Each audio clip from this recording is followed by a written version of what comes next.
Sidang jemaat yang dikasihi Tuhan, selamat sore, selamat kita beribadah di dalam kasih Tuhan. Mari saudara, saya undang kita bangkit berdiri. Kita naikkan pujian, jadikanku rumah doa.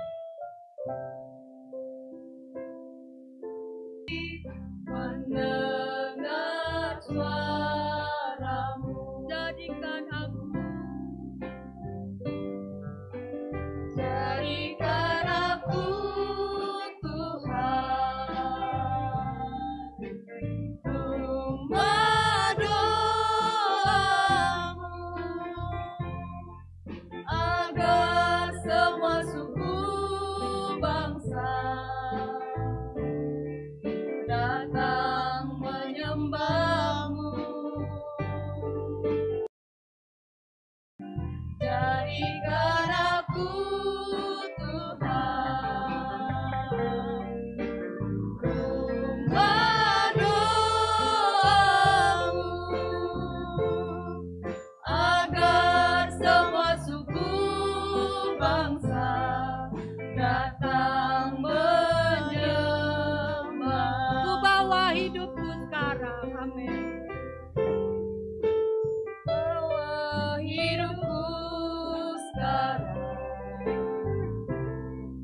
hatiku sekarang dengan urapan yang baru, agar aku lebih lagi mendengar suara. Jadikan aku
Dengan kasih Kristus, saya mohon Bapak Tingking berdoa. Mari kita berdoa. Tuhan Yesus, kami berterima kasih kalau saat sore hari ini kami boleh kembali ada di rumah-Mu. Dan kami yakin hadirat-Mu Tuhan, Roh Kudus ada bersama-sama dengan kami. Kami serahkan sepanjang ibadah ini ke dalam tangan-Mu.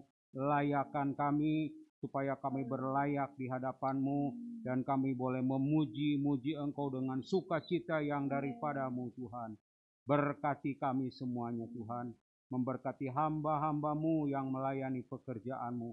Urapi dengan urapan yang daripada-Mu. Terima kasih Tuhan Yesus.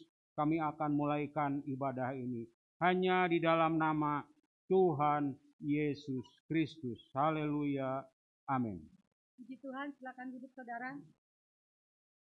Saudara, kita patut bersyukur kepada Tuhan sebab Tuhan memberikan kesempatan kepada kita untuk beribadah kepada-Nya. Kita mau pergunakan waktu ini dengan sebaik mungkin, dengan kita bersukacita di rumah Tuhan. Mari saudara kita naikkan pujian, berjalan bersama Dia.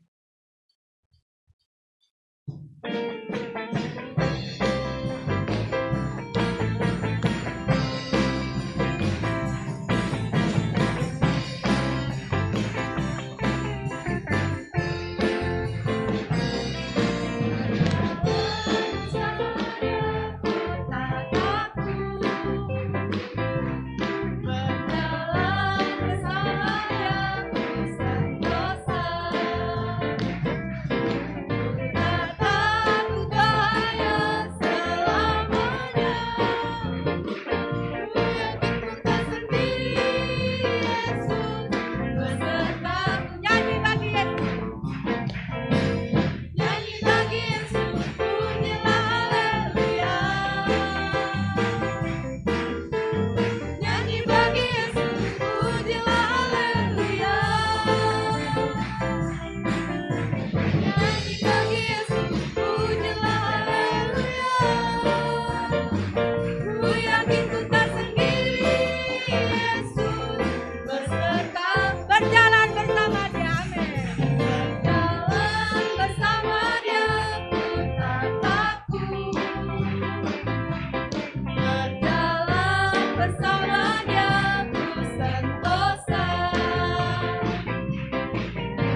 yakin saudara tidak sendiri? Amin. Yesus ada bersama dengan kita. Kita tidak usah takut. Mari saudara kita bangkit berdiri.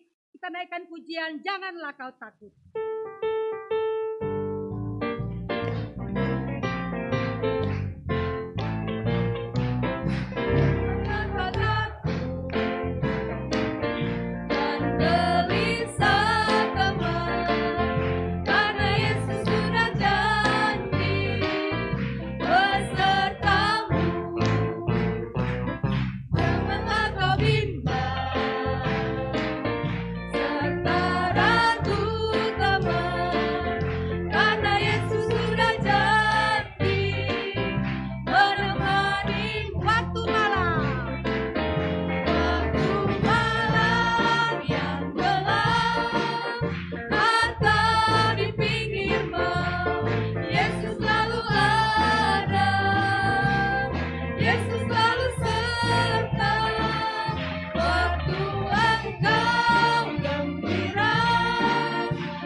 Saya memberikan kesempatan bagi saudara yang mau menyaksikan cintanya Tuhan. Silakan maju ke depan. Kita naikkan pujian Tuhanlah Gembala.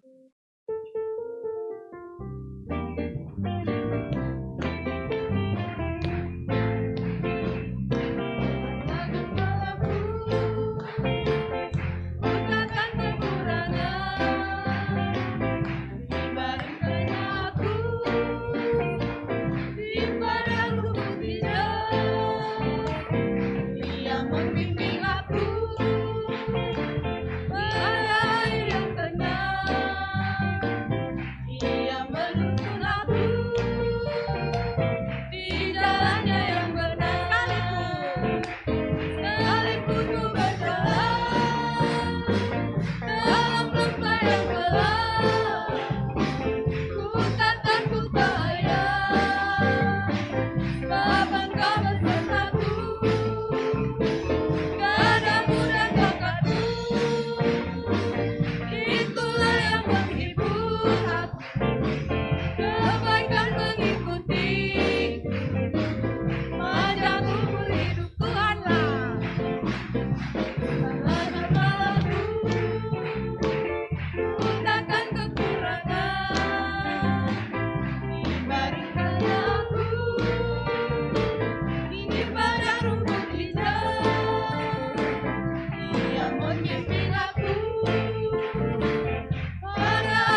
Terima kasih sama Tuhan, sore ini saya bisa hadir di tempat ini. Sebenarnya saya melawan roh-roh raja jahat yang di rumah, mungkin rasanya malas karena sakit perut di sini.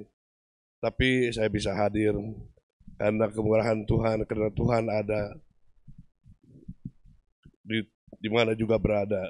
Dan saya tahan henti-hentinya, saya selalu berdoa di tempat mimbar ini yang penuh kuasa untuk istri saya. Semoga istri saya selalu diberi kesehatan, selalu.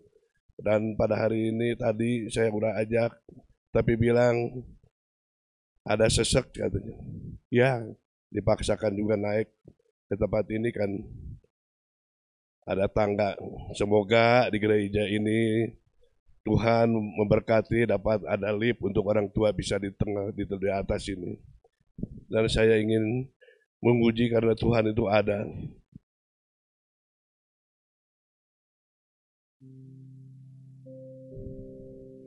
Ada Yesus, ada Yesus, ada Yesus yang menolong hidupku. Ada Yesus, ada Yesus, ada Yesus yang menghibur hatiku. Bila hati kita susah, penuh dengan beban berat, jangan takut dan jangan bimbang.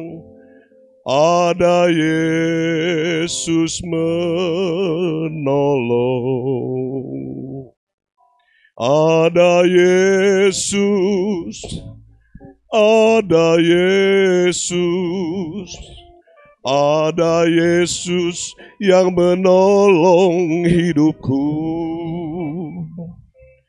Ada Yesus, ada Yesus, ada Yesus yang menghibur hatimu. Setengah suara. Tuhan Yesus, Kau ada di tempat ini dan kami percaya Roh-Mu yang kudus ada di tempat ini, menjamah yang hadir di tempat ini. Dan tahu keadaan anak-Mu ini yang sedang memuji-Mu karena pujian Kau bertahta di atasnya. Terima kasih Tuhan.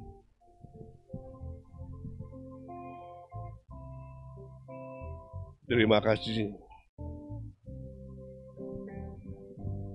Bila hati kita susah, penuh dengan beban berat, jangan takut dan jangan bimbang. Ada Yesus menolong. Ada Yesus, ada Yesus, ada Yesus yang menolong hidupku. Ada Yesus, ada Yesus, ada Yesus yang menghibur hatimu. Ada Yesus yang menghibur hatimu. Ada Yesus yang menghibur hatimu. Terima kasih Tuhan. Puji Tuhan. Masih ada lagi saudara? Kalau tidak ada, kita bangkit berdiri. Kita naikkan pujian Yoel 2 ayat 28.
akan mendengarkan firman Tuhan.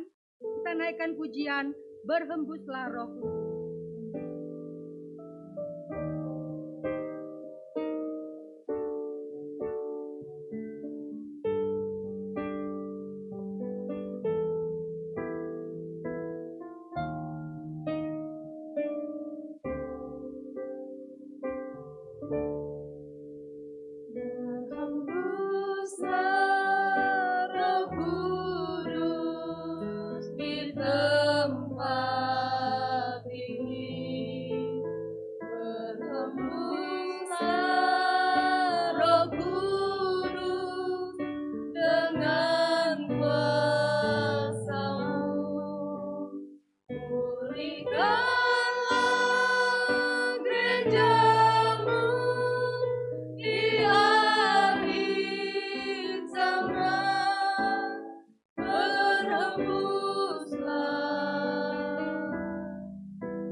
Dengan kasih Kristus, saya mohon Bapak Devi berdoa.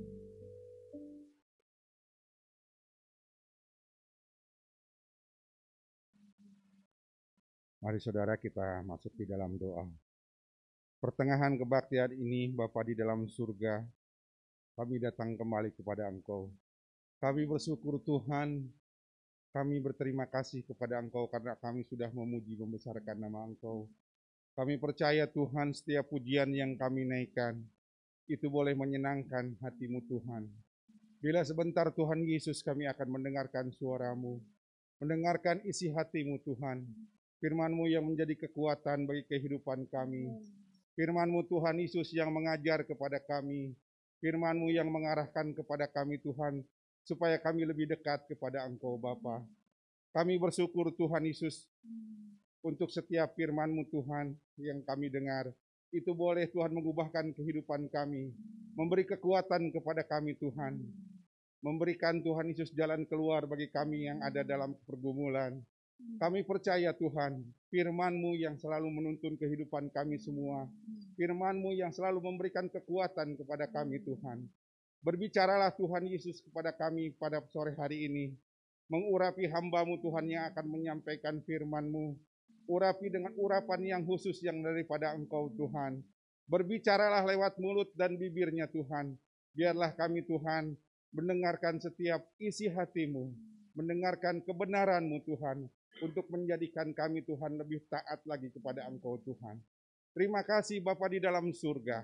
Kami siap untuk mendengarkan suara-Mu Tuhan. Kami siap untuk mendengarkan firman-Mu. Di dalam berkat nama Tuhan Yesus Kristus kami sudah berdoa dan mengucap syukur. Haleluya. Amin. Puji Tuhan, silakan duduk saudara. Pelayanan firman Tuhan akan disampaikan oleh Bapak Pendeta Yonatan Aprianto. Waktu dan kesempatan saya persilakan.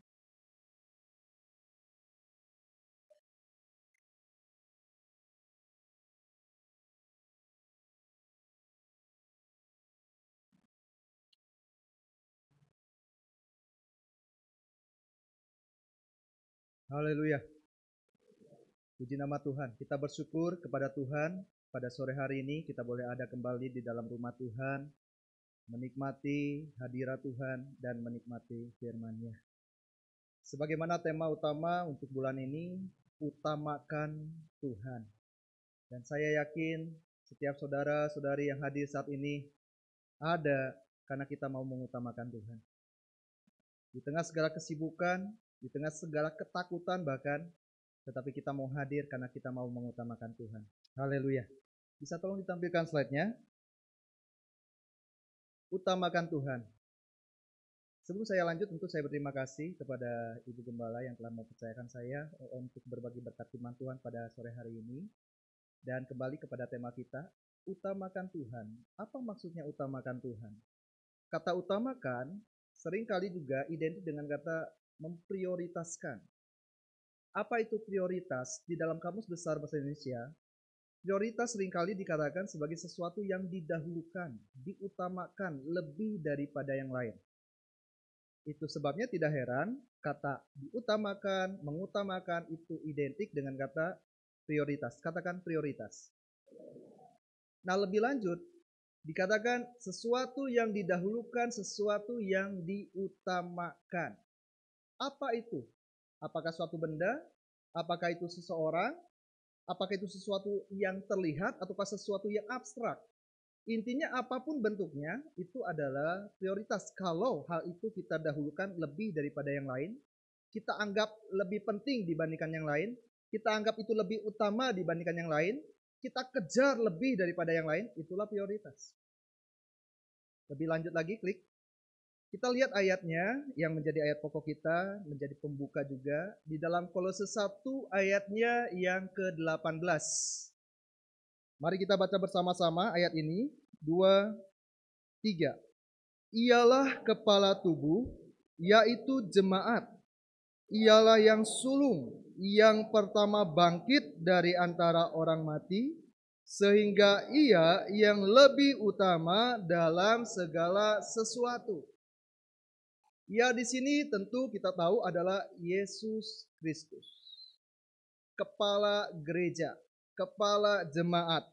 Dikatakan dia yang sulung yang pertama bangkit dari antara orang mati. Mungkin saudara berpikir, sebelum Yesus ada yang sudah bangkit dari antara orang mati? Ada yang tahu siapa? Yang dibangkitkan Yesus ada kan ya? Lazarus. Tetapi kenapa Yesus dikatakan yang sulung yang pertama bangkit dari antara orang mati? Sebab Yesus ketika dia bangkit, dia tidak mati lagi. Lazarus mati, dibangkitkan oleh Yesus, tapi mati lagi. Tapi Yesus hanya sekali saja dia mati, bangkit dan hidup kekal selama-lamanya, kembali kepada kekekalan, kembali pada kemuliaan. Maut tidak dapat lagi menguasai dia. Dan dikatakan ia yang lebih utama. Dia yang harus diprioritaskan, dia yang harus diutamakan, dia yang harus kita anggap yang paling penting. Dari segala sesuatu yang kita kejar, dari segala sesuatu yang kita inginkan, dia harus yang paling utama. Dalam segala hal, dalam segala sesuatu, Yesuslah prioritas kita. Lebih jauh, mari kita kembali lagi kepada slide-nya. Kita akan lihat pertama kata utama di dalam perjanjian lama atau di dalam bahasa Ibrani. Digunakan beberapa kata, tapi saya hanya ambil beberapa kata yang paling sering digunakan tentang kata utama. Yang pertama, kata utama itu digunakan katanya ros. Ini kata dasarnya. Dari kata ini kemudian muncul kata-kata yang lain. Ada kata rison dan sebagainya, nanti kita lihat. Apa itu ros? Ros artinya kepala atau pemimpin tertinggi. Jadi kalau Yesus adalah yang utama dalam segala sesuatu, dia harus menjadi pemimpin. Apa sih fungsi pemimpin? Apa sih peran pemimpin? Dia yang mengatur. Bukan kita yang ngatur diri kita. Dia yang ngatur kita dalam segala sesuatu. Anak muda bicara soal pasangan hidup, bicara soal jodoh. Tuhan yang atur, amin. Bukan kita yang atur. Aduh ma, pokoknya dia tuh, aduh pak, kayaknya yang paling ganteng deh sedunia. Ya walaupun ya beda keyakinan, tapi kan itu kita ngatur diri kita sendiri. Ya namanya kita dagang sedikit-sedikit, sedikit-sedikit icik, sedikit-sedikit. Ya cari untung, namanya cari untung. Itu kita ngatur diri sendiri. Yang sekolah lagi ujian, nyontek sana, nyontek sini, itu ngatur diri sendiri. Tapi kalau Yesus yang jadi pemimpin, dia yang ngatur kita. Bahkan masa depan kita pun, saudara yang bergumul tentang apa hari esok kelak yang harus saya lakukan, apa yang harus saya kerjakan, akan seperti apa, akan jadi apa saya, bukan kita yang ngatur, Tuhan yang ngatur. Karena dia pemimpin, dia kepala. Sama seperti kepala ada otak yang mengatur seluruh koordinasi tubuh. Kepalalah yang mengatur gerak tangan, gerak kaki. Demikian pula kita dikatakan ada bagian kita ini sebagai tangan di dalam tubuh Kristus, ada bagian kaki, tapi Yesuslah kepala. Maukah hidup kita diatur oleh Yesus? Berarti kita utamakan Yesus. Tapi kalau kita hidup nggak mau diatur oleh Yesus, kita belum menjadikan Yesus sebagai yang terutama. Berikutnya lagi kita lihat, selain kepala, pengaruh. Oh banyak sekali pengaruh yang datang dalam kehidupan kita. Dari apa yang kita lihat, dari apa yang kita dengar. Kita melihat sesuatu akan mempengaruhi kita. Kita nonton berita, kita nonton sinetron, kita nonton film, kita lihat kejadian, kita lihat sesuatu peristiwa, langsung pikiran kita kemudian ikut bermain di situ. Ikut mempengaruhi. Dengar orang bicara, apalagi ngomongin orang. Kita terpengaruh, lalu kita ikut-ikutan ngomongin. Itu bukan menjadikan Yesus sebagai kepala. Yang mempengaruhi kita bukan suara orang, tapi harus suara firman Tuhan. Itu Yesus menjadi yang terutama.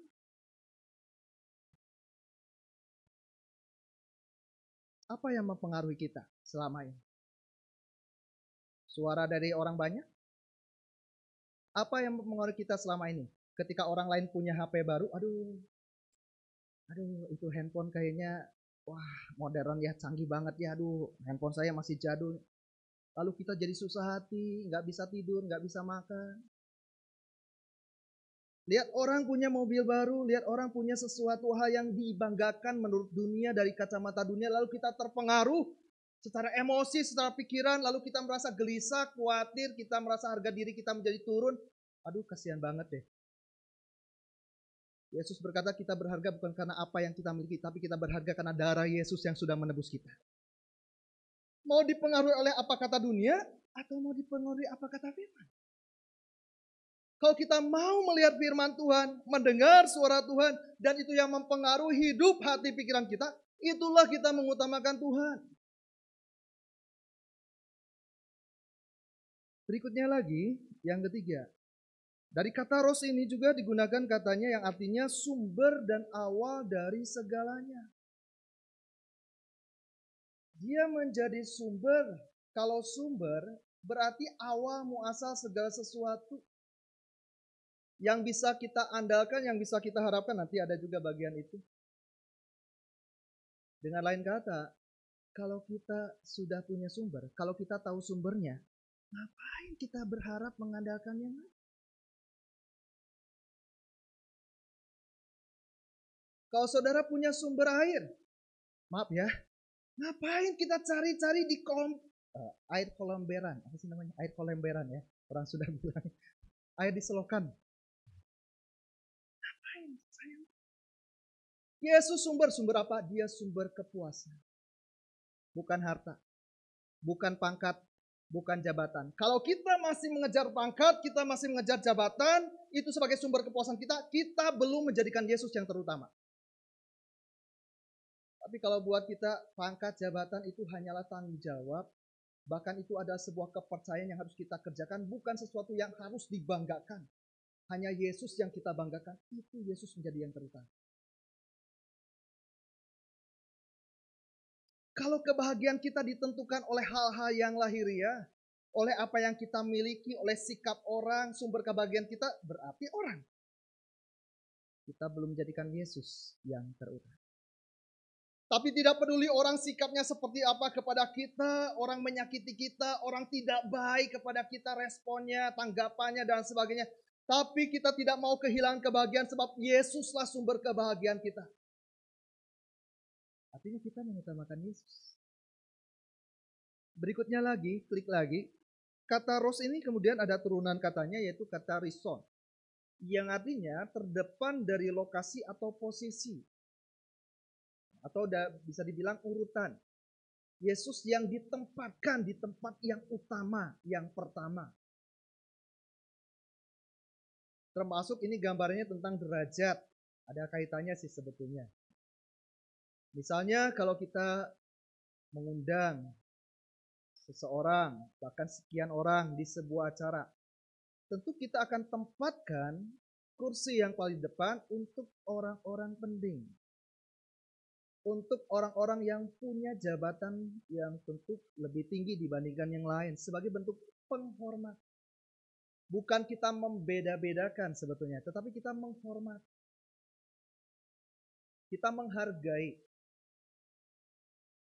Kalau membedakan kita kemudian merendahkan yang lain. Ini bukan. Kita menghargai orang sesuai dengan fungsinya, jabatannya. Itu enggak salah. Yesus harus ditempatkan sebagai yang pertama, yang terutama. Dari segi waktu, tadi juga dikatakan di bagian yang kedua ya. Pertama dari segi waktu, coba slide-nya, Rison, itu pertama dari segi waktu. Artinya sebelum segala sesuatu kita kerjakan, sebelum kita memulai hari, kita harus utamakan Pertama kali kita buka mata saat bangun pagi, siapa yang paling kita ingat? Aduh, yang paling diingat adalah si Ahem, kata anak muda gitu ya.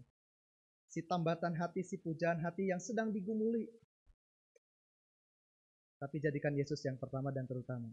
Saat buka mata ingat Yesus. Jangan dulu ingat kekasih hati. Yang sedang bekerja, yang punya usaha, jangan yang paling diingat waktu buka mata, langganan. Yang udah lama nggak pernah datang. Terus siapa lagi ya? Oh, langganan. Yang mungkin punya utang gitu. Yesus yang harus pertama kita pikirkan. Berikutnya lagi, ada dua kata lagi paling tidak di dalam perjanjian lama. Klik berikutnya. Dari kata ros ada turunan berikutnya yaitu dari kata ros ini, reshit. Yaitu buah sulung yang terpilih, yang terbaik, yang diunggulkan, dibanggakan, diandalkan. Apakah betul Yesus yang terbaik dalam hidup kita? Apakah betul Yesus yang diunggulkan, yang dibanggakan dalam hidup kita? Atau sesuatu yang kita pakai, sesuatu yang kita punya, sesuatu yang kita kenakan? Kalau Yesus menjadi yang terutama, yang lain-lain Paulus bilang dia anggap sampah untuk mengejar Yesus. Karena Yesus yang terutama.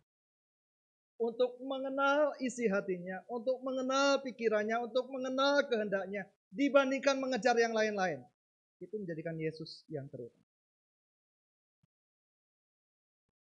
Apakah betul Yesus yang diandalkan? Kata Rashid ini juga bicara tentang diandalkan. Lagi punya masalah, kepada siapa kita berlari? Lagi disakiti, kepada siapa kita mengadu? Enggak salah kita butuh bimbingan dari seorang rohaniawan, enggak salah. Tetapi setiap kita adalah anak-anaknya Tuhan. Tidak ada anak angkat, dalam artian tidak ada anak yang lebih rendah dibandingkan yang lain. Semuanya anak-anak Tuhan. Tidak ada anak tiri, tidak ada yang dianak tirikan. Semuanya sama berharga di mata Tuhan. Bukan karena kita kaya, bukan karena kita miskin. Terlepas status sosial ekonomi kita yang berbeda, terlepas jabatan pangkat dalam sosial, dalam pekerjaan yang berbeda, terlepas status ekonomi kita yang berbeda, mungkin bagaikan langit dan bumi satu dengan yang lain, tetapi di mata Tuhan sama berharganya.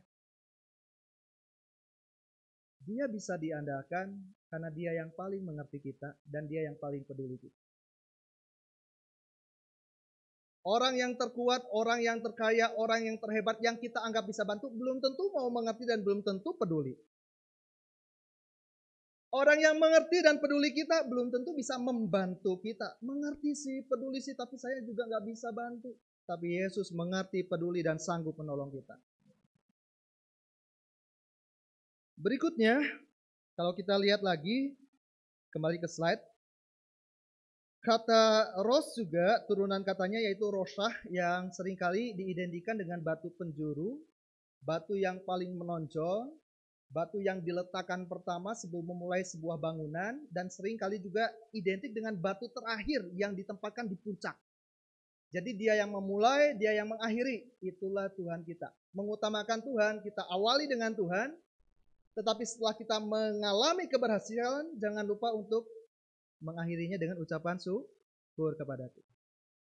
Bukan cuma mengawali. Yesus sebagai awal, alfa, dia juga sebagai omega. Mengawali segala sesuatu dengan Tuhan di setiap hari, akhiri juga segala sesuatu dengan Tuhan, di dalam Tuhan. Saat kita menutup mata untuk beristirahat di malam hari, siapa yang terakhir kita ingat? Saya paling ingat tuh orang yang nyakitin saya pada waktu hari itu. Pika sebelun. Bikin jengkel, bikin kesel. Yang paling terakhir yang kita ingat siapa? Ya waktu pertama bangun tidur. Terima kasih. Tapi pas hari udah selesai, senja, menjelang udah malam, udah mau tidur. Itu udah pasti bukan Tuhan yang diingat. Musuh ya, Bu ya. Musuh yang diingat. Tapi kita mau mengawali dan mengakhiri selalu, bahkan di dalam mengisi hari itu, selalu di dalam Tuhan. Selalu mengingat itu mengutamakan Tuhan. Mari kita pindah sekarang ke kata utama di dalam perjanjian baru. Klik. Dalam perjanjian baru, tiga kata ini sebetulnya kata yang sama, cuman berbeda dari sifatnya. Ada kata benda, ada kata sifat, ada kata keterangan. Tapi intinya sama. Protos, proton, proteo. Yang artinya yang terpenting, yang terutama, ditempatkan yang pertama atau terdepan dalam keterangannya dari waktu, urutan, dan kepentingan. Kalau kita menganggap seseorang sebagai yang terpenting, kita akan dahulukan orang itu dalam hal kebutuhan. Contoh misal ya. Misal saya dan istri saya menganggap anak kami sebagai yang terpenting. Di saat anak kami butuh sesuatu dan kami pun butuh sesuatu, karena kami menganggap anak kami sebagai yang terpenting, kami akan relakan kebutuhan kami tertunda atau bahkan mungkin tidak usah harus dipenuhi demi memenuhi kebutuhan anak kami. Termasuk kalau kita menganggap seseorang itu terpenting, terutama, kita akan menjaga perasaannya. Betul apa betul? Jatuh cinta mula-mula, kita akan jaga baik-baik perasaan seseorang.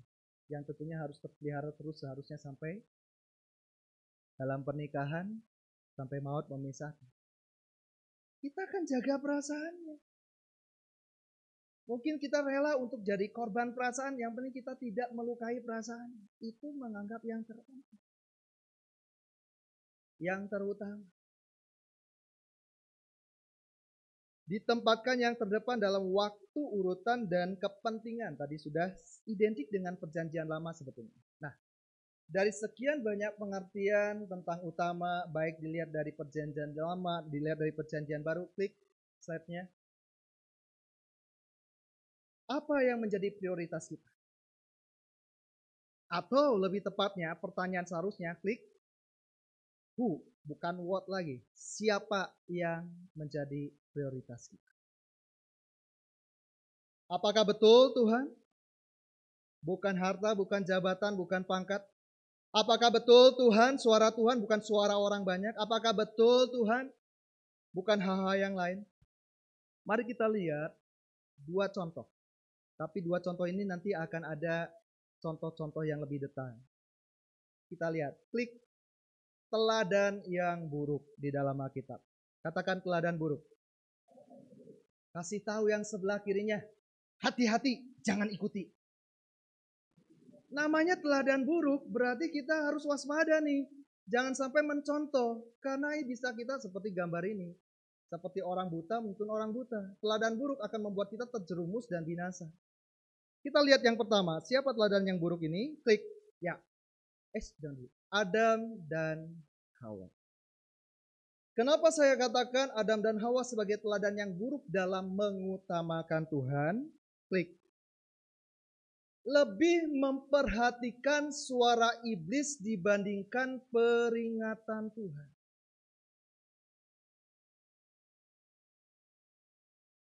Lebih menganggap penting apa yang dikatakan iblis, lebih menganggap yang utama yang dikatakan iblis daripada apa yang pernah Tuhan bilang. Itu tidak mengutamakan Tuhan. Suara iblis lebih mempengaruhi. Tadi kata utama salah satunya pengaruh. Siapa yang paling mempengaruhi kita? Itulah yang menjadi yang terutama dalam hidup kita. Waktu Adam dan Hawa lebih terpengaruh suara iblis, bukan lagi perkataan Tuhan, artinya Adam dan Hawa tidak lagi mengutamakan Tuhan.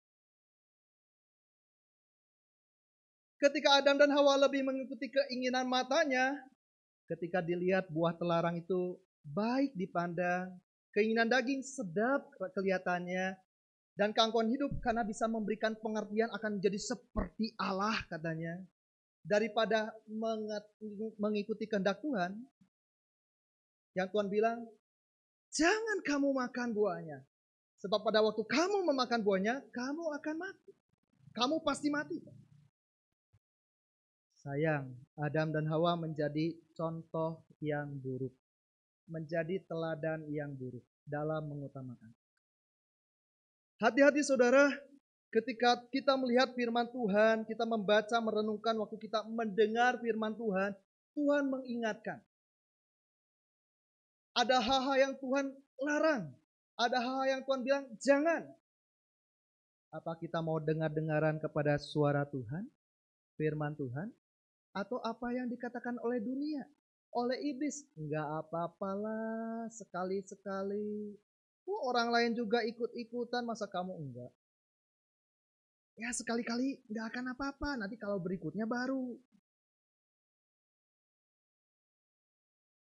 Contoh yang ini. Kita lihat lagi, klik berikutnya, contoh yang kedua. Ada yang tahu siapa? Imam Eli dan anak-anaknya. Tetapi kita mau fokus kepada Imam Eli. Kenapa dikatakan Imam Eli contoh yang buruk? Klik. Kita lihat 1 Samuel 2 ayat 29. Saya bacakan. Mengapa engkau memandang dengan loba kepada korban sembelihanku dan korban sajianku yang telah kuperintahkan? Dan mengapa engkau menghormati anak-anakmu lebih daripadaku, sambil kamu menggemukkan dirimu dengan bagian yang terbaik dari setiap korban sajian umatku Israel?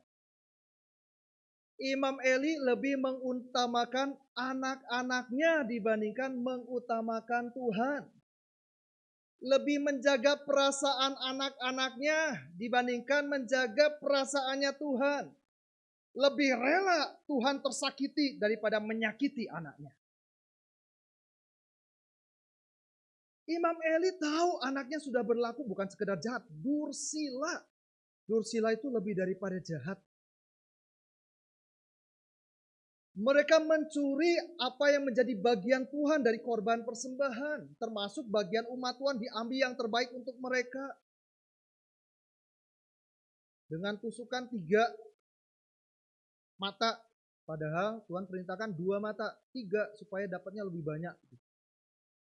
Dicatat di Alkitab. Bahkan bersinah dengan perempuan-perempuan Israel.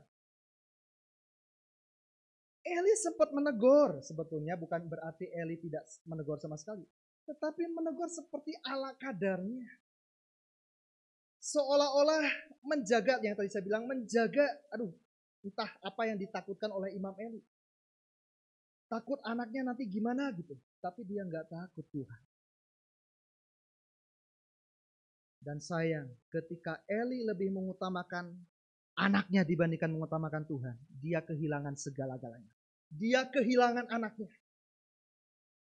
Coba kita lihat lagi kembali ke slide tadi. Baca ayatnya yang ke-30.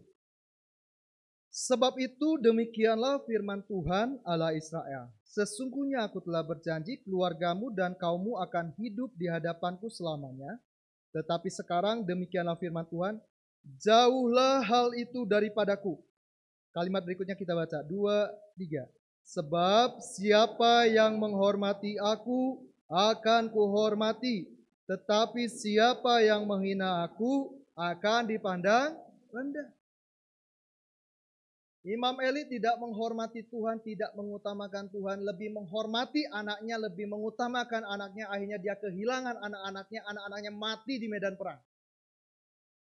Bahkan Imam Eli pun mati dengan sangat tragis waktu dia mendengar bahwa anaknya sudah mati.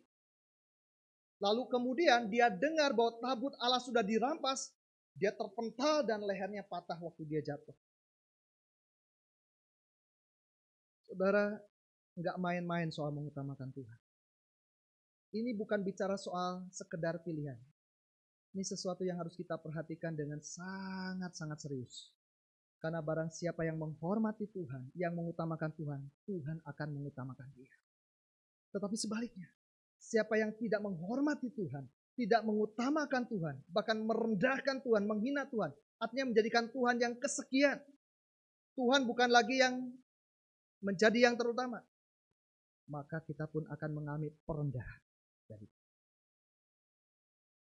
Dan contoh berikutnya, klik lagi kita lihat slide berikutnya. Ya. Saul. Kenapa Saul dikatakan sebagai contoh yang buruk? Kita perhatikan ayatnya 1 Samuel pasal 10 ayat yang ke-7 dan ayat yang ke-8. Saya bacakan. Apabila tanda-tanda ini terjadi kepadamu, lakukanlah apa saja yang didapat oleh tanganmu, sebab Allah menyertai engkau. Ayat 8. Engkau harus pergi ke Gilgal, mendahului aku dan camkanlah. Aku akan datang kepadamu. Saya ulang ya. Camkanlah. Engkau harus pergi kemana, saudara? Bagian ini sengaja saya ulang karena ini ada kaitannya dengan bagian berikut. Engkau harus pergi ke Gilgal, mendahului aku dan camkanlah. Sudah dikasih peringatan. Aku akan datang kepadamu untuk mempersembahkan korban bakaran dan korban keselamatan. Engkau harus menunggu berapa lama? 7 hari lamanya. sampai aku datang kepadamu dan memberitahukan kepadamu apa yang harus kau lakukan. Bagian ayat ini dilatar belakangi pada saat Saul waktu itu baru akan dilantik menjadi raja di hadapan orang Israel. Baru akan dilantik. Dan Samuel atas petunjuk Tuhan tentunya memberikan tanda-tanda untuk meneguhkan Saul bahwa dia menjadi raja atas tuntunan Tuhan. 3 tanda sudah terpenuhi.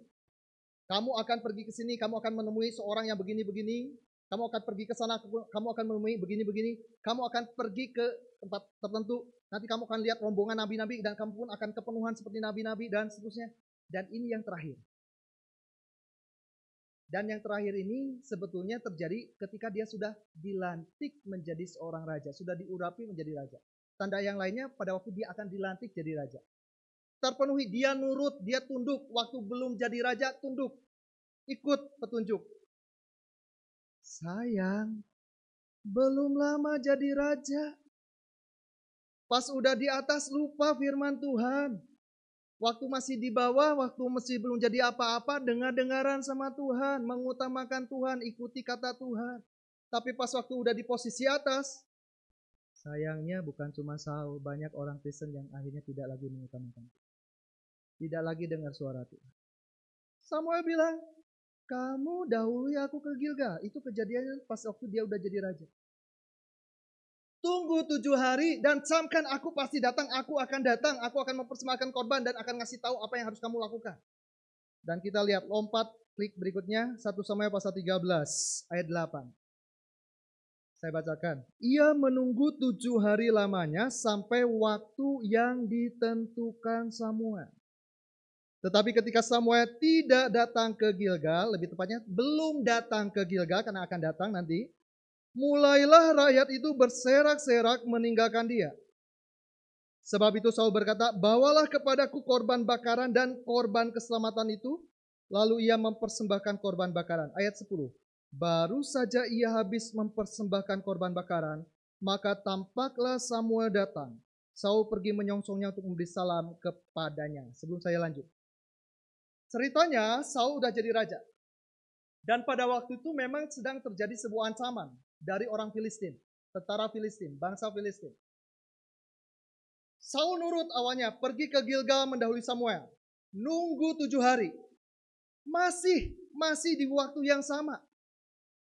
Tapi nggak sabar ketika dia lihat rakyat sudah mulai banyak yang kocar-kacir. Apa yang kita lihat bisa mempengaruhi kita hati-hati dan akhirnya kita tidak taat sama Tuhan. Menakutkan buat Saul. Filistin itu bangsa yang terlatih berperang. Kita baru menjadi sebuah kerajaan. Sebelumnya belum jadi kerajaan. Mereka udah punya tentara duluan. Mereka sudah dekat dengan kita dan pasukannya Saul udah mulai kocar-kacir. Takut. Tidak lagi berpegang kepada firman Tuhan, berpikir dengan pikirannya. Akhirnya dia persembahkan korban. Sayangnya, baru dia persembahkan korban, Samuel datang. Dan lihat ayat yang ke-11, klik lagi. Tetapi kata Samuel, apa yang telah kau perbuat? Jawab Saul, karena aku melihat rakyat itu berserak-serak. Meninggalkan aku dan engkau tidak datang pada waktu yang telah ditentukan, padahal orang Filistin telah berkumpul di Mikmas. Maka pikirku sebentar lagi orang Filistin akan menyerang aku di Gilgal, padahal aku belum memohonkan belas kasihan Tuhan. Sebab itu aku memberanikan diri lalu mempersembahkan korban bakaran. Alasan yang terlihat baik dan benar kelihatannya, tapi itu alasan yang dibuat-buat. Nanti saya akan tunjukkan. Kamu lagi ngapain? Kata Samuel. Lalu Saul bilang, ya soalnya aku lihat rakyat udah mulai kocar-kacir. Padahal Filistin udah dekat. Ya udahlah, kan belum sempat mempersembahkan korban. Makanya aku persembahkan korban, soalnya kamu gak datang-datang Samuel. Samuel bukan ingkar janji. Samuel datang. Sepertinya terlambat, tapi tidak terlambat. Mungkin berlambat-lambat, seringkali dikatakan Tuhan itu nggak pernah terlambat, selalu tepat pada waktunya. Kitanya yang terlalu terburu-buru mendahului Tuhan. Dan akibatnya fatal. Coba kalau Saul sabar sedikit lagi. Dengar, kan Samuel udah bilang, camkanlah, aku akan datang. Itu atas petunjuk Tuhan, Samuel bilangnya. Dan sebetulnya bukan alasan soal rakyat terserak-serak. Ketakutan. Karena rakyat waktu itu pun menyadari, berdasarkan apa yang mereka sudah pelajari sebelumnya, termasuk pada waktu zaman Samuel, pernah juga waktu itu menggerakkan orang Israel untuk melawan orang Filistin, dipersembahkan dulu korban, dan mereka mendapatkan kemenangan. Sehingga Saul berpikir, wah, pasukan udah mulai kehilangan kepercayaan nih kepada dirinya. Dan dia juga kehilangan kepercayaannya kepada Tuhan. Dia juga kehilangan keyakinannya untuk bisa menang nanti kalau rakyatnya berkurang. Padahal Saul lupa. Kemenangan bukan ditentukan oleh jumlah. Tapi kemenangan ketika kita mentaati perintah Tuhan. Gideon, jumlah 300 orang menghadapi orang Midian yang dikatakan oleh Alkitab jumlahnya bagaikan pasir di laut. Banyak. Hanya dengan 300 orang. Semuanya kalah habis. Saul sudah lupa hal itu. Dia berpikir dengan logika manusia. Tidak lagi melihat dalam terang firman Tuhan. Dan akibatnya kita lihat, klik lagi ayat yang ke-13. Kata Samuel kepada Saul, perbuatanmu itu bodoh. Engkau tidak mengikuti perintah Tuhan Allahmu yang diperintahkannya kepadamu. Sebab sedianya Tuhan mengokohkan kerajaanmu atas orang Israel untuk selama-lamanya. Dan berikutnya, tetapi akhirnya kerajaan itu diberikan kepada seseorang yang Tuhan berkenan, yaitu Daud. Terburu-buru mendahului kehendak Tuhan. Sayang, dan ini sesuatu yang fatal. Jangan mendahului kehendak Tuhan. Siswa-siswi akan lihat streaming kebaktian ini juga. Siswa-siswi pun jangan mendahului kehendak Tuhan. Kalau belum waktunya berpacaran, jangan dulu berpacaran. Akibatnya fatal. Di dalam kehidupan kita, kita tahu waktu Tuhan pasti yang terbaik. Amin. Bukan waktu menurut kita. Karena itu bersabarlah menunggu waktunya Tuhan. Tidak pernah terlambat. Dan berikutnya sayang, bukannya di sini saja, klik lagi. Contoh lainnya dari kehidupan Saul masih adalah kejadian yang tidak lama setelah itu. Waktu Tuhan perintahkan dia berperang melawan bangsa Amalek. Waktu berperang melawan bangsa Amalek, diperintahkan oleh Tuhan melalui Samuel, habisi semuanya. Jangan ada yang tersisa, termasuk binatang-binatangnya habisi. Saul bukannya nurut sama apa yang Tuhan bilang. Selesai perang, dibantai semuanya, dihabisi.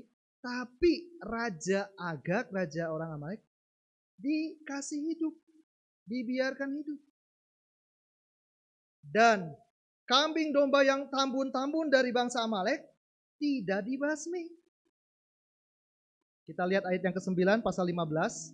1 Samuel 15 ayat 9. Tetapi Saul dan rakyat itu menyelamatkan Agag dan kambing domba dan lembu-lembu yang terbaik dan tambun. Pula anak domba dan segala yang berharga. Tidak mau mereka menumpas semuanya itu. Tetapi segala hewan yang tidak berharga dan yang buruk itulah yang ditumpas mereka. Kita lompat ayat 24. Berkatalah Saul kepada Samuel, ketika Samuel datang dan menegur dia, Saul bilang begini, aku telah berdosa sebab telah kulangkahi titah Tuhan dan perkataanmu, tetapi aku apa? Takut kepada rakyat. Bukan takut kepada Tuhan, tapi takut sama orang banyak. Bukan mengindahkan perintah Tuhan, tapi lebih mengindahkan apa yang dimaui orang banyak.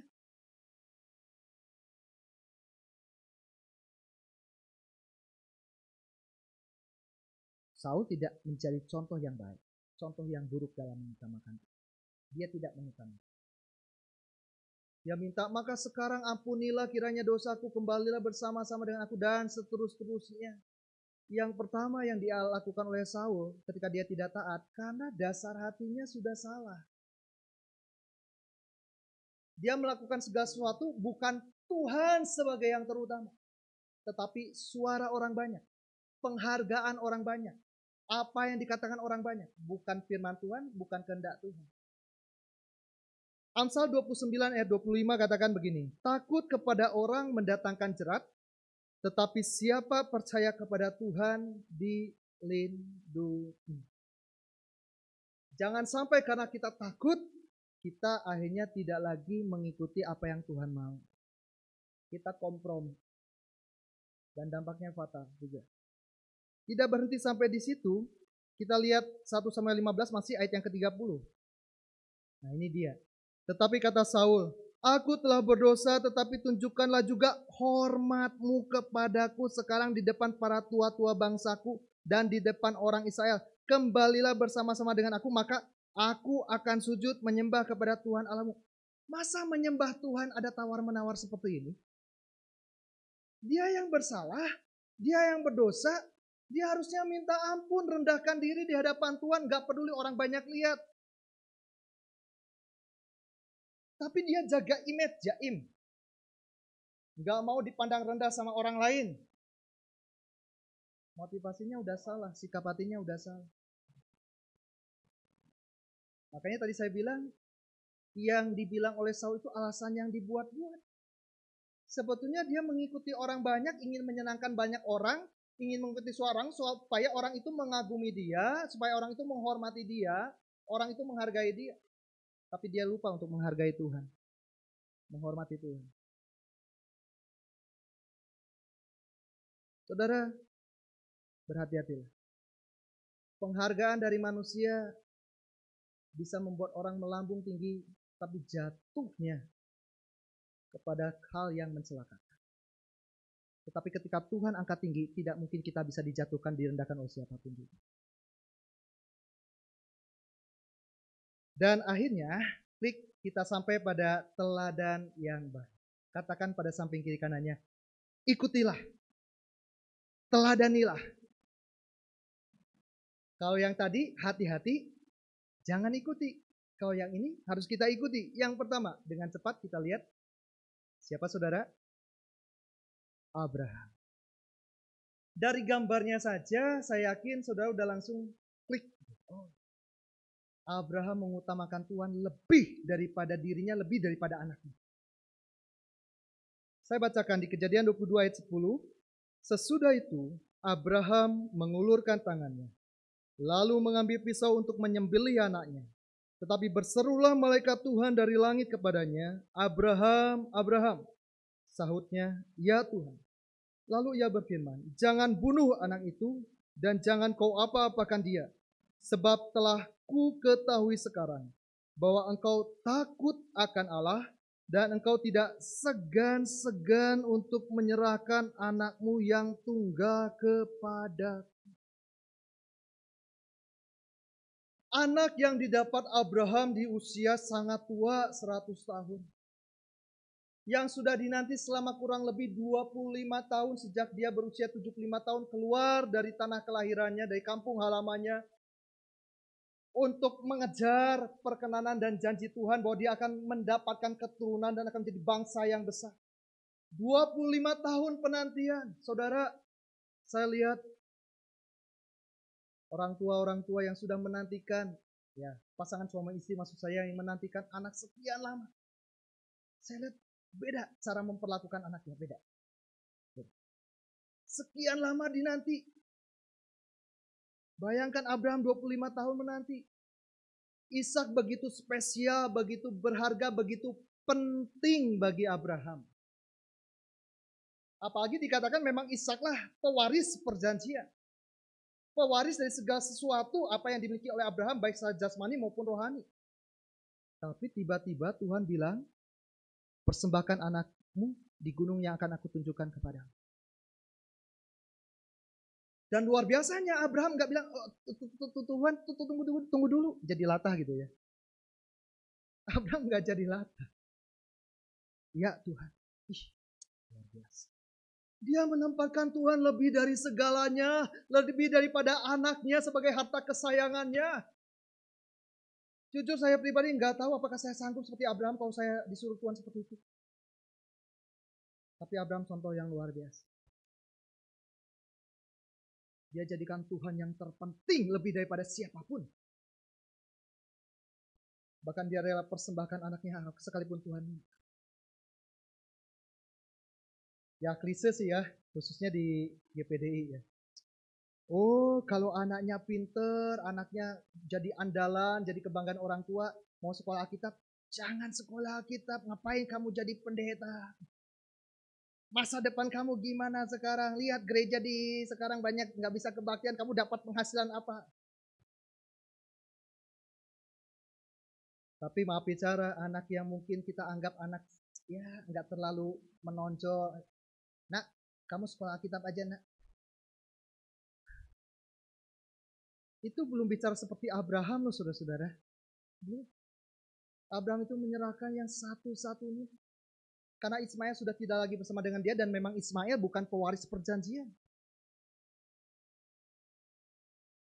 Makanya tidak hanya sekali. Berikutnya, klik Kejadian 22 ayat 16 diulang lagi oleh Tuhan, katanya, Aku bersumpah demi diriku sendiri, demikianlah firman Tuhan, karena engkau telah berbuat demikian dan engkau tidak segan-segan untuk menyerahkan anakmu yang tunggal kepadaku, maka aku akan memberkati engkau berlimpah-limpah dan seterusnya. Orang yang mengutamakan Tuhan, orang yang menghormati Tuhan, orang yang menjadikan Tuhan yang terutama, terpenting, hidupnya terjamin di dalam Tuhan. Kenapa Ishak kok sampai tega? Bukan tega. Ibrani katakan, saya tidak tampilkan di sini. Ibrani katakan karena dia punya keyakinan bahwa Tuhan sanggup menghidupkan kembali Ishak. Tuhan tidak mungkin ingkar janji karena Tuhan sudah berkata Ishak yang akan jadi pewaris. Kalau mati gimana jadi pewaris? Abraham memegang perkataan Tuhan. Dia ingat janji Tuhan, dia pegang janji Tuhan. Pikiran hatinya pada waktu dia melakukan itu kenapa bisa dengan tidak segan-segan, dengan sepenuh hati karena dia berpegang kepada firman Tuhan. Pada janji Tuhan, pada pribadi Tuhan yang tidak mungkin ingkar. Dan Abraham bukan hanya diberkati, tapi dia juga menjadi berkat. Sudah satu contoh ya saudara. Tadi contoh yang buruk 3, contoh yang baik juga 3. Kebetulan SAC angkatan 33. Jadi 3 contoh yang buruk. Tapi saya berharap angkatan 33 semuanya baik-baik. Contoh yang kedua, klik lagi. Langsung. Siapa? Daud. Kalau tadi Abraham, saya kontraskan dengan Imam Eli. Imam Eli lebih sayang anak dibanding sayang Tuhan dalam tanda kutip. Abraham lebih sayang Tuhan daripada anak. Daud saya kontraskan dengan Saul. Saul lebih sayang dirinya, jangan sampai ditinggalkan atau direndahkan orang banyak. Tapi Saul nggak takut direndahkan orang banyak saat dia memuji memuliakan Tuhan. Makanya ayatnya bilang, coba klik pasal 6. 2 Samuel 6 ayat 21. Waktu Mika, istrinya, yaitu anak Saul sendiri, karena Daud itu juga mantunya Saul. Mika menghina Daud. Waktu Daud menari dengan, ya mungkin kelihatannya berlebihan menurut pandangan Mika gitu ya. Tapi Daud bilang apa? Di hadapan Tuhan yang telah memilih aku dengan menyisihkan ayahmu dan segenap keluarganya untuk menunjuk aku menjadi raja atas umat Tuhan, yakni atas Israel. Di hadapan Tuhan aku menari-nari. Ayat 22 kita baca. 2, 3. Bahkan aku akan menghinakan diriku lebih daripada itu. Engkau akan memandang aku rendah. Tetapi bersama-sama budak-budak perempuan yang kau katakan itu. Bersama-sama merekalah aku mau dihor. Sebetulnya apa yang dilakukan Daud? Daud menunjukkan penghormatannya, pujiannya, total sama Tuhan. Enggak malu-malu. Aduh maaf ya saudara. Memang ini pembawaan orang sih betul. Tapi kalau memuji Tuhannya gini, saya kira bukan pembawaan. Ini bukan tepuk tangan, ini tepuk jari. Kalau tepuk tangan kan begini ya. Saya nggak lihat di sini betul. Saya nggak merhatiin di sini. Tapi saya pernah lihat di tempat lain. Ini tepuk jari. Daud memuji Tuhan sungguh-sungguh, nggak malu-malu. Dia mau menghormati, memuliakan Tuhan total. Karena dia melihat Tuhan sebagai yang terutama, terpenting dalam hidupnya. Sekalipun dia mungkin direndahkan orang lain, nggak peduli. Berbeda terbalik dengan Saul. Yang mengharapkan pujian dari orang, penghormatan dari orang. Kontras sekali. Makanya Saul direndahkan oleh Tuhan. Daud ditinggikan oleh Tuhan. Dan Daud dilihat oleh Tuhan sebagai seorang yang berkenan di hati.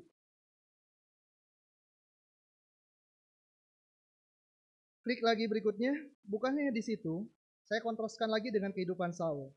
Pada waktu peristiwa Daud punya kesempatan membunuh Saul. Kita lihat 1 Samuel 24 ayat 7 dengan gambarnya. Lalu berkatalah ia, yaitu Daud, kepada orang-orangnya, dijauhkan Tuhanlah kiranya daripadaku untuk melakukan hal yang demikian kepada Tuanku. Kepada orang yang diurapi Tuhan, yakni menjamah dia sebab dialah orang yang diurapi Tuhan. Kalau Saul tidak sabar menunggu waktunya Tuhan. Samuel udah bilang, camkan, aku akan datang, aku akan persembahkan korban. Enggak sabar. Daud sabar sekali menunggu waktunya Tuhan. Sekalipun ada kesempatan berkali-kali dia bisa bunuh Saul. Dan dalam waktu itu juga dia bisa menjadi raja. Tapi Daud sabar menunggu waktunya. Dia mengutamakan waktunya Tuhan. Bukan waktunya dia. Padahal Daud udah diurapi loh. Meskipun baru di hadapan keluarganya oleh Samuel menjadi raja. Baru di hadapan keluarganya. Dan waktu itu bisa berkesempatan Daud untuk pakai jalan pintas. Bisa. Lagian Saul jahat. Berulang kali mau bunuh Daud. Padahal Daud berlaku baik sama Saul. Enggak ada sesuatu pun yang jahat Daud lakukan kepada Saul. Saul yang kemudian ingin membunuh Daud karena iri, dengki. Daud bisa saja membunuh Saul. Dan itu jalan pintas yang paling cepat. Dia bisa menjadi raja. Tapi Daud tidak lakukan itu. Karena dia mengutamakan Tuhan. Mengutamakan waktunya Tuhan. Mengutamakan perkenanan Tuhan. Kehendak Tuhan. Bukan keinginan ambisinya.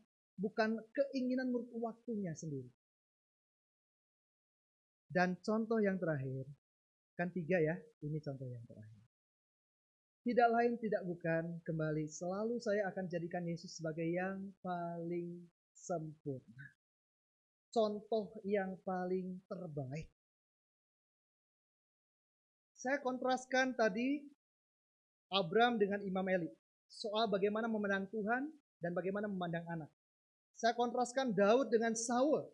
Bagaimana Saul mengharapkan pujian. Akhirnya dia tidak lagi takut akan Tuhan. Mengharapkan penerimaan orang banyak. Tidak lagi menghargai Tuhan. Tidak sabar menunggu waktunya Tuhan. Daud sabar.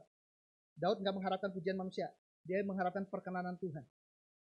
Dan Tuhan Yesus, dari sisi kemanusiaannya, saya mau kontraskan dengan Adam dan Hawa. Adam dan Hawa lebih dengar suara iblis daripada mengikuti kehendak Allah. Yesus tidak dengar suara iblis. Tidak mau dengar suara iblis. Dia lebih mengindahkan apa yang dikatakan oleh Bapa dalam firman. Sehingga saudara, kontrasnya terlihat jelas. Hawa cukup dengan 2 kalimat dari ular. Bukankah kalimat pertama, bukankah buah-buahan, buah pohon-pohonan dalam taman ini jangan kau makan buahnya? Tuhan larang untuk kau makan buahnya, bukan? Itu kalimat pertama. Lalu Hawa merespon, oh enggak, bukan begitu. Tuhan cuma larang 1 ini aja. Itulah kira-kira ya, singkatnya. Lalu kalimat yang kedua, oh sekali-kali tidak demikian. Justru kalau kamu makan buah itu, kamu akan menjadi seperti Allah. Tahu membedakan dan seterusnya. Hanya dengan 2 kalimat dari iblis yang dikatakan menyerupai ular itu, Hawa jatuh dan Adam pun jatuh.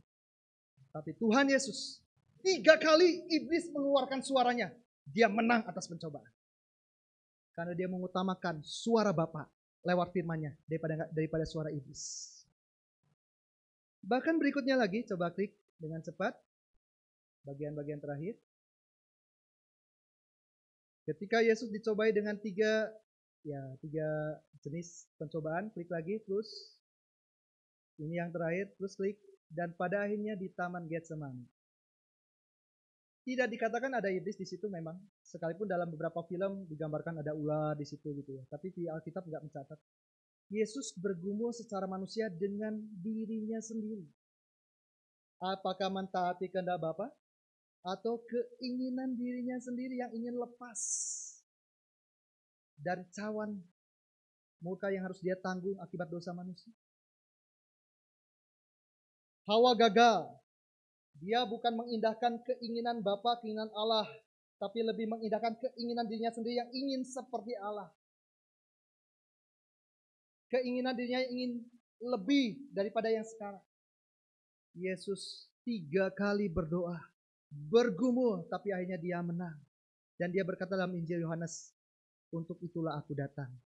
Dia sadar dia datang harus menjadi penebus dosa. Dia harus menerima hukuman akibat dosa. Dia harus mati menderita karena pelanggaran kita. Dan tidak heran, karena dia mengutamakan Bapa. Bapa mengutamakan Yesus. Dia menjadi nama di atas segala nama dalam kitab Filipi pasal 2 bilang. Dia menjadi yang terutama daripada segala sesuatu. Sampai segala lidah akan mengaku, lutut akan berturut. Yesus Kristus adalah Tuhan bagi kemuliaan Allah. Karena itu saudara-saudara, klik lagi berikutnya. Yesus telah menunjukkan bahwa dia telah menjadi teladan yang terbaik.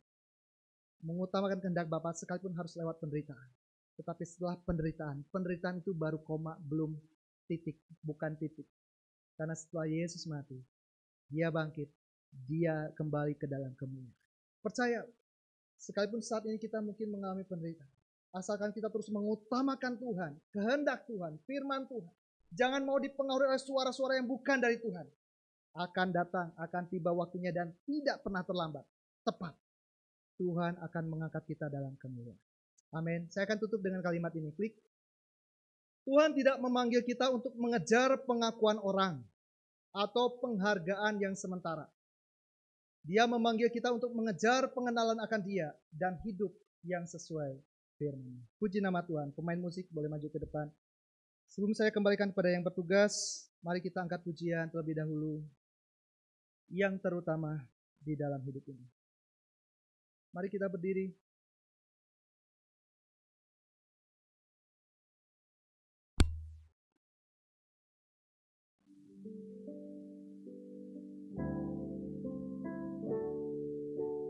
Yang terutama di dalam hidup ini, meninggikan nama Yesus. Yang terutama di dalam hidup ini, memuliakan namanya. Katakan yang terutama. Jadikan Yesus sebagai yang terutama. Oh, tinggikan nama Dia.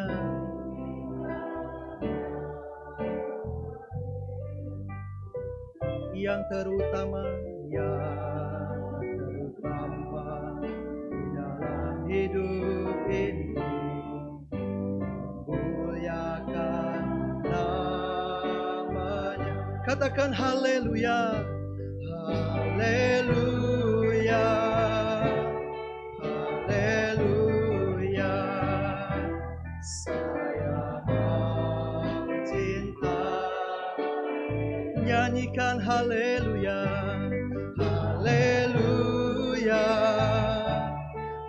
haleluya, saya mencintai. Sebelum kita akan berdoa, saya harap firman Tuhan menjadi sebuah cermin buat hidup kita masing-masing. Bukan untuk kita buat menuding orang lain, tapi mari kita lihat diri kita masing-masing. Dan yang paling sederhana, dengan apa yang menjadi tujuan kita datang saat ini beribadah. Tidak salah saudara, kita datang beribadat untuk meminta pertolongan Tuhan, tidak salah. Tidak salah kita datang saat ini ke gereja, kebaktian, kita ikut ibadah streaming, untuk kita mendapatkan jawaban dari Tuhan, enggak salah. Tetapi Maukah saat ini yang paling utama, yang paling penting, aku ingin berjumpa dengan Tuhan. Terlepas apakah Tuhan langsung tolong saya saat ini ataupun enggak.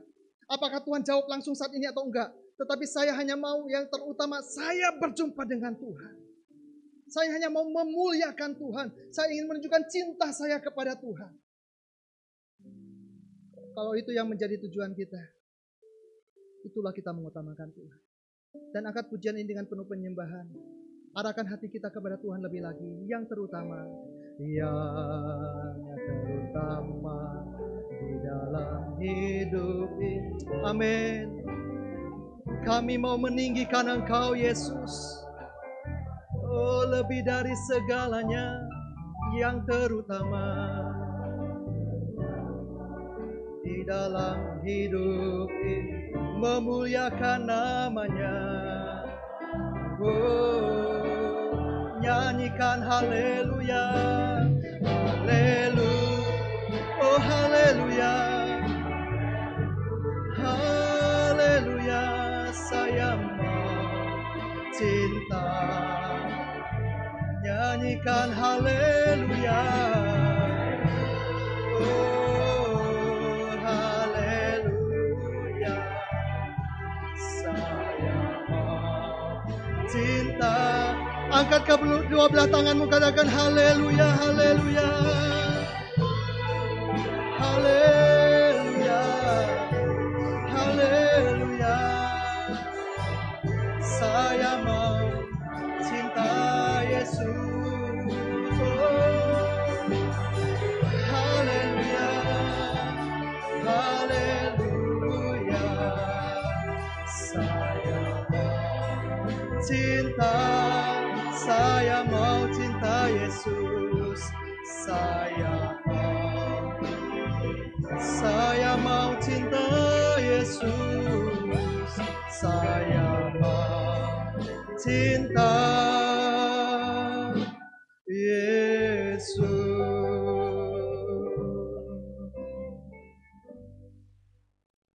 Kita satu hati dalam doa. Firman-Mu telah diperdengarkan. Hamba-Mu berhenti berbicara. Tapi Roh Kudus teruslah berbicara. Terus ingatkan kami. Agar kami tetap mengutamakan Engkau lebih daripada segala sesuatu. Lebih daripada siapapun. Lebih daripada apapun Tuhan. Ada begitu banyak contoh-contoh di dalam Alkitab. Baik contoh yang buruk maupun contoh yang baik. Biar kami mau mengikuti teladan yang baik, terutama teladan yang telah Engkau Yesus tunjukkan kepada kami. Mengutamakan kehendak Bapa, mengutamakan perkenanan Bapa, sekalipun harus lewat jalan salib, sekalipun harus memikul salib. Tetapi pada akhirnya kemuliaan dinyatakan. Itulah yang kami pegang dan itulah yang kami amini Tuhan. Kami mau bersabar menunggu waktunya Tuhan. Kami mau tetap taat mengikuti pimpinan Tuhan sebagai kepala dan penguasa pemimpin hidup kami. Dan pada akhirnya kelak, orang yang menghormati Engkau, Engkau akan menghormati orang itu. Orang yang mengutamakan Engkau, orang itu akan diutamakan oleh Tuhan. Terima kasih Tuhan. Kami bersyukur untuk firman-Mu. Dan kami peraskan doa kami ini di dalam nama Tuhan Yesus Kristus. Haleluya. Amin. Silakan duduk. Saya kembalikan kepada Bapak Onesimus sebagai wakil jemaat.